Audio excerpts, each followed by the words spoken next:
Good morning, Masato. Happy April. How's everything going with you? Good morning. To be honest, it's actually quite chilly today, even though the skies are clear. For real? I saw on the news that some areas even got snow recently. There's definitely a bit of a nip in the air today. My town actually saw a few flakes. It's not unheard of to get snow in Akita in mid-April, right when the cherry blossoms start to bloom. When the white snow mixes with the pink petals, it's a pretty unique and beautiful sight. That sounds stunning. Cherry blossoms dusted with snow. I recently saw a segment on TV about the Hitome Senbon Sakura and Ogawara Miyagi. Speaking of those beautiful riverbanks lined with cherry trees, do you happen to know why they were planted there in the first place? I'm not sure. Is there a specific historical reason? It's actually a brilliant bit of old-school engineering. Back in the Edo era, they didn't have concrete. They planted trees so the roots would stabilize the riverbanks, acting like natural rebar to prevent flooding. They chose cherry trees specifically to draw crowds.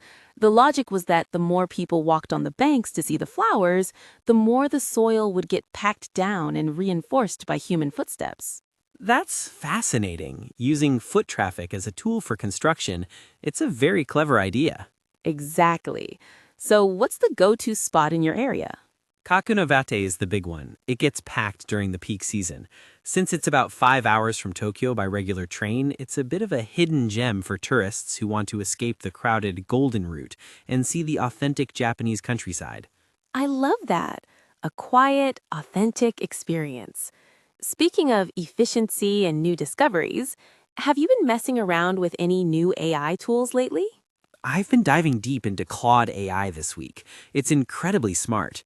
I've been testing its agent functions to build a few small apps like a password manager and a custom desktop wallpaper generator with a built-in calendar.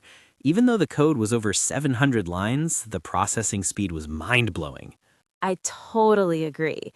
I actually just used Claude to whip up a professional-grade spreadsheet for my household expenses. It's not just a chatbot. It feels more like a personal assistant.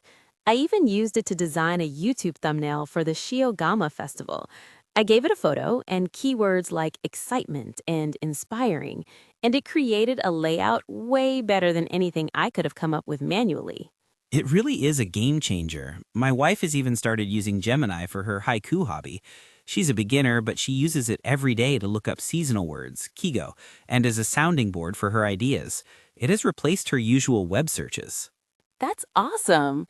It really shows how AI is becoming like a car or electricity, something we can't imagine living without. It frees up so much time to focus on the creative side of things rather than the busy work. I heard Claude is even starting to recognize Japanese more fluently now, though it still struggles a bit with voice recognition. The development speed is just incredible. Between OpenAI, Google, and Anthropic, the competition is giving us so many unique tools. It makes life much more exciting.